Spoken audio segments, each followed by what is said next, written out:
So Dragon Age: The Veilguard has released officially, and people are talking about the game itself, the numbers, what you're able to do in the game, blah, blah, blah. There's an entire discussion around it. You guys already know we make a ton of videos on it. However, there is one part of the conversation that has decided to join in at the last second and completely dwarf the energy and the hype that was around Dragon Age: The Veilguard, and that is Monster Hunter Wilds. And it's not even the official game, it's the beta. Now, we have some numbers for Monster Hunter Wilds, and we're going to have a little bit of a comparison between the two, and I want people to keep in mind a beta being compared to a retail release should not be something that is taken super seriously. However, I will showcase how numbers can, when they actually are real numbers and not faked by, the media or anything like that, real numbers will provide real tangible change and affect a video game in a positive way, even if it's just a beta. You can't keep getting away with it!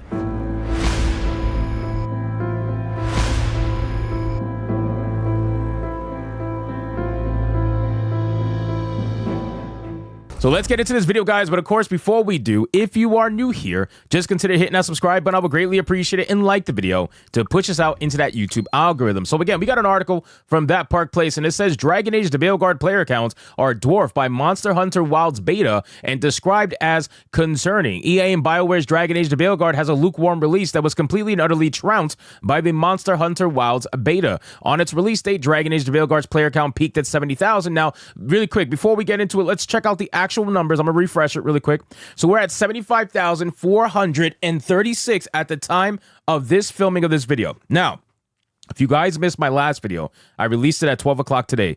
What you're watching right now is a 3 o'clock video. If you guys saw my 12 o'clock video, I'm going to tell you right now, this number, while I was initially like, wow, okay, that's pretty good. That's double what I thought it was going to be. Now it doesn't mean shit. And you know why it doesn't mean shit? Because we have people literally openly out here begging for review codes and getting them. Okay, I did a video on Booty Adams. If you missed it, go check it out. I go into way more depth. But we got Khalif Adams out here literally begging for a review code on Dragon Age for PC. He says, yeah, I want to try it, but I need a code. The man won't even buy or pay for the product that is made for him, essentially. Doesn't want to buy it, doesn't want to pay for it, but wants a freebie. So when you have something like that, it completely devalues the numbers you see here, because then you have to wonder to yourself, how many people here are actually free players? How many people here are review code players? You got to imagine it's probably a lot for a game like this that is heavily pushing its marketing. You got to think that it's a ton of people that are actually free players, or people who paid with EA Play Pro Plus. Again, I go into so much. You guys go check out my 12 o'clock video if you want that information.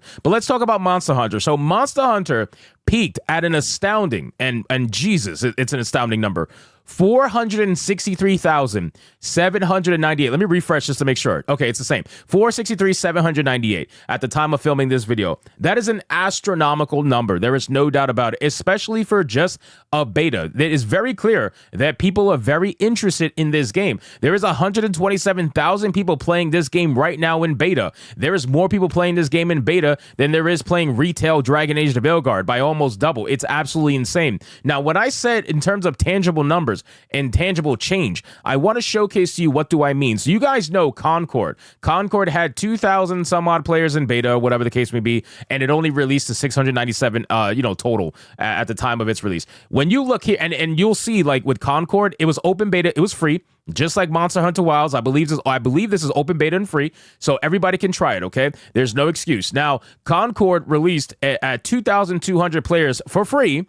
Nobody said anything, right? It was just a complete and utter flop. This game, 463,000. But look at what tangible change means, right? So look at the followers on Steam. Very steady over the months, okay? Moving, it passed Dragon Age: The Veilguard at about June 8th. June 8th to June 20th or something. What is Dragon Age: The Veilguard at right now? Let's see, 81,000. So it passed Dragon Age: The Veilguard all the way back in June.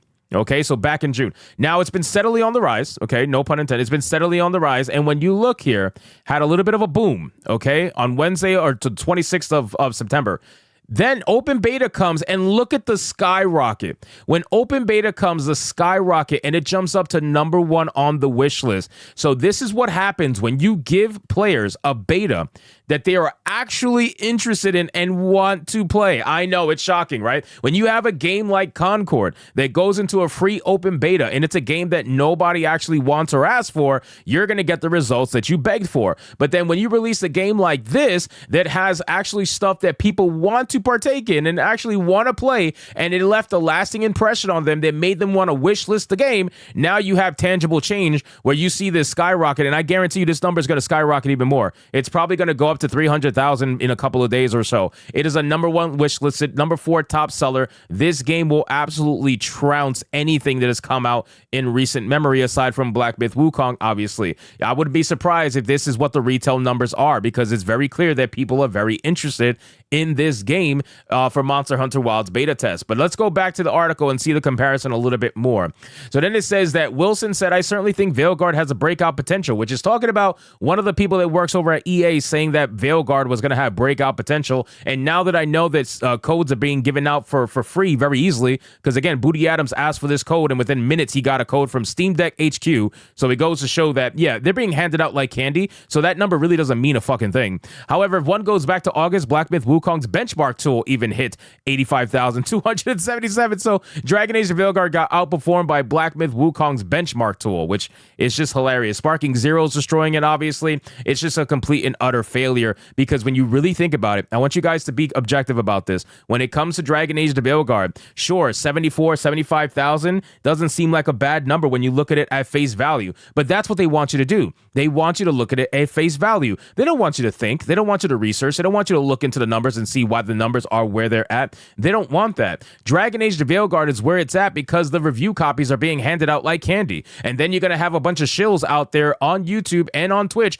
that are getting review copies to stream the game as well. They want maximum exposure on this game in the hopes to convince as many normies as possible to actually buy the game. They want people to buy the game outside of EA Play Pro, and they want people to buy the game outside of a review copy. So they're going to do what they can to try to get the name out there and make it seem like a massive success, because like I told you, when it comes to this game will be a financial failure. There is no doubt about it. It will be 100% a financial flop. But in terms of commercially, and in terms of like the overall public perception and where the mainstream media is at, it's going to tout it as a massive success. We already knew this was going to happen. They can't let this game commercially fail. It means too much to the message. They need everybody to believe that the game is a massive hit and a massive win for modernity. That's what they want, and that's what they're going to do. So ultimately, they're going to do everything they can to try to get as many people in this game as possible, but it's really not going to do much if nobody's paying for the fucking game. That's the entire point. That's my entire point. Out of this 75,000 people, how many people are actually paying for this game? Think about it. Really think about it. How many people? 1/3? Maybe, because what the other 1/3 is EA Play Pro and the other 1/3 is review copies. So 1/3 actually bought this game, most likely, when you really think about it at the end of the day. It's an absolute fucking joke for the modern audience. And if they really try to tout this as a massive win, knowing that their budget is well over $200 million over 10 years of development and development hell on top of that too, then I think it's pretty obvious that they just have their heads in the sand. They don't want to admit it. So anyway, guys, thank you so much for watching this video. Hope you did enjoy it. If you did, consider leaving me a subscribe. I would greatly appreciate it. Don't forget to like the video, comment, let me know what you thought, and I'll see you guys on the next one. Hypnotic out.